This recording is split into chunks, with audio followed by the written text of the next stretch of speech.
ये किसने कहा आपसे आंधी के साथ हूं? ये किसने कहा आपसे आंधी के साथ हूं?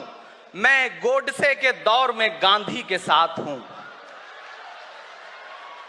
इस राष्ट्रीय अधिवेशन में पूरे भारत के एक एक छोर से, एक एक राज्य से आए हुए कांग्रेस पार्टी के जो तमाम सदस्य यहां पर उपस्थित हैं, मैं आपकी ऊर्जा को सलाम करता हूं और मैं आज जो प्रस्ताव पेश हुआ है उस पर बात करने के लिए आपके बीच में खड़ा हूं। एक ऐसा मुश्किल दौर है जब सत्ता में बैठे हुए सत्ताधीशों ने नफरत को अपना परमानेंट हथियार बना लिया हो। ऐसे समय में कांग्रेस पार्टी देश के हर कोने में जा करके मोहब्बत की बात कर रही है, प्यार की बात कर रही है और इस जो कार्यक्रम का नाम है वो न्याय पथ है। न्याय पथ यानी कि इंसाफ का रास्ता, और उस इंसाफ के रास्ते पर अपने अतीत की विरासत को संभाल करके, संजो करके लेके चलता हुआ एक ऐसा न्याय का योद्धा जिसका नाम राहुल गांधी है, जो हम सब के लिए प्रेरणा का स्रोत है। मैं गुजरात में खड़ा हूं, जो महात्मा गांधी का गुजरात है, जो सरदार वल्लभ भाई पटेल का गुजरात है। तो मैं इस गुजरात में खड़ा होकर के अपने अतीत और अपने वर्तमान को मिलाता हूं तो मैं ये महसूस करता हूं और फख्र से सोचता हूं कि मैं वो हूं, मैं कांग्रेस का अदना सा एक वो सिपाही हूं जिसकी जड़ें जाकर के महात्मा गांधी से मिलती हैं और जिसके कदम जाकर के राहुल गांधी से मिलते हैं। मैं सौभाग्यशाली हूं कि मैं कांग्रेस पार्टी का एक अदना सा सिपाही हूं। साथियों, मैं कोई लंबा चौड़ा भाषण करने के लिए नहीं खड़ा हूं, बस आपसे यह कहना चाहता हूं, ये जो न्याय का पथ है, हम सब इस न्याय के पथ पर चलने के लिए संकल्पित हैं। हमारा समर्पण इस न्याय के पथ के लिए है, हमारा संघर्ष इस न्याय के पथ के लिए है। मेरे भाई शशि थरूर जी बोल रहे थे, सचिन पायलट जी ने बोला, हमारी बहन गेनी बहन ने बोला, उसके बाद इमरान बोल रहा है। इन चार नामों में ही आप ये पाएंगे कि उत्तर से लेकर के, दक्षिण से लेकर के, गुजरात से लेकर उत्तर प्रदेश तक कांग्रेस यही तो है। कांग्रेस यही तो है, देश को समेटने और एकजुट करने का नाम कांग्रेस है। मुझे याद है कि जब कन्याकुमारी के साहिल पर खड़े होकर के, समंदर के साहिल पर खड़े होकर के हमारे नेता राहुल गांधी जी ने कहा था कि मैं 4000 किलोमीटर चलूंगा, एक नारा लगाऊंगा, नफरत छोड़ो भारत जोड़ो। हम सारे लोग उनके कंधे से कंधा मिला करके, उनके कदम से कदम मिला करके 4000 किलोमीटर चलते रहे। मैंने देखे हैं राहुल गांधी जी के पांव के छाले, मैंने देखा है उनका बहता हुआ पसीना। लेकिन हम आपसे पूछना चाहते हैं और इस स्टेज पर मौजूद कांग्रेस पार्टी के अपने तमाम वरिष्ठ नेताओं से भी ये निवेदन करना चाहते हैं कि जिस पथ पर, जिस इंसाफ के रास्ते पर राहुल गांधी इस मुश्किल वक्त में निकले हैं, हम उस लड़ाई में किस तरह से, कितने जोश के साथ राहुल गांधी जी के साथ खड़े हैं, यही तय करेगा। राहुल जी ने कहा है कि अगला निशाना, अगली जीत, अगला राज्य जहां कांग्रेस पार्टी जीतेगी वो गुजरात होगा। तो याद रखिए कि हार तब होती है जब ठान लिया जाता है,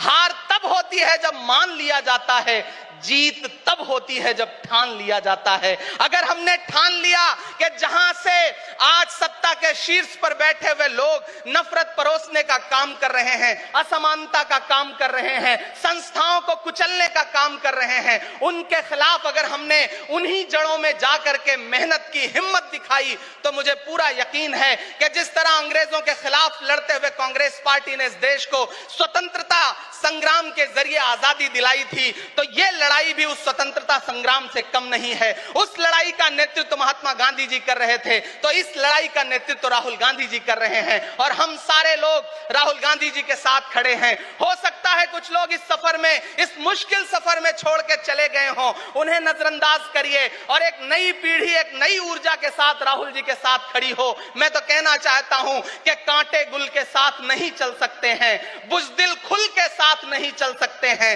रास्ते में जो छोड़ गया उसे जाने दो, सब राहुल के साथ नहीं चल सकते हैं। आप सारे लोग, हम सारे लोग और इस देश के लाखों लाख, करोड़ों करोड़ लोग राहुल गांधी जी के साथ खड़े हैं और यहां खड़ा होकर के इस देश के पिछड़ों को, आदिवासियों को, दलितों को, अल्पसंख्यकों को मैं सबको भरोसा दिलाते हुए इतना कहना चाहता हूं कि मेरे भाई, कांग्रेस ही है जो आपकी असली लड़ाई लड़ रही है। मुझे वो दिन याद है कि ये सरकार जब एक बिल लेकर के आई तो रात के 3 बजे भी आदरणीय सोनिया गांधी जी राज्यसभा में मौजूद थी इस देश के लिए, इस संविधान के लिए लड़ाई लड़ने के लिए। और राहुल गांधी जी भी लोकसभा में मौजूद थे उससे एक दिन पहले।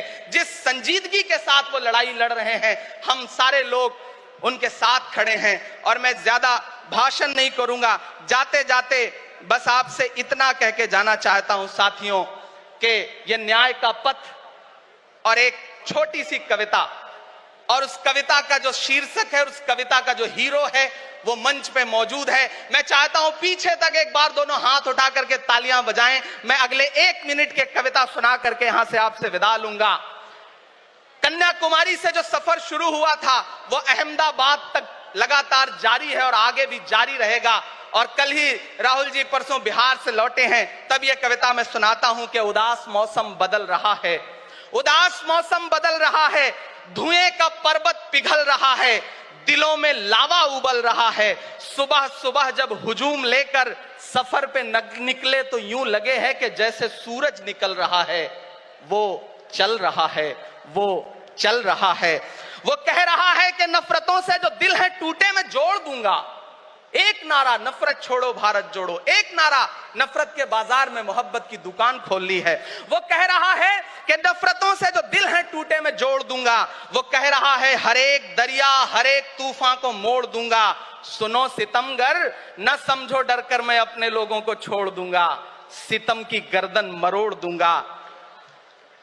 सितमगरों की हर एक ख्वाहिश हर एक साजिश कुचल रहा है, वो चल रहा है, वो चल रहा है। अंतिम पंक्तियां पढ़ता हूं कि जमाने भर की तमाम माओं ने हाथ उठाकर दुआएं दी हैं, जमाने भर की तमाम माओं ने हाथ उठाकर दुआएं दी हैं, तमाम बच्चों ने इस तपस्वी का माथा चूमा बलाएं ली हैं। जो नफरतों का जहर भरा है ये बन के शंकर निगल रहा है, वो चल रहा है, वो चल रहा है।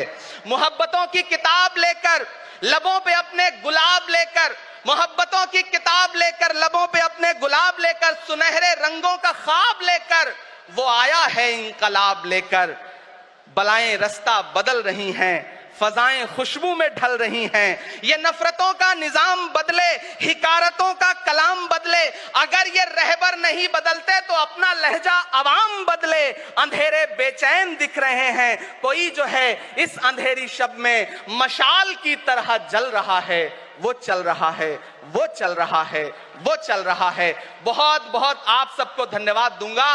साथियों, आपने जिस जिंदा दिली से सुना उसके लिए आपका बहुत आभार। न हम सफर न किसी हमनशी से निकलेगा, हमारे पांव का कांटा हम ही से निकलेगा।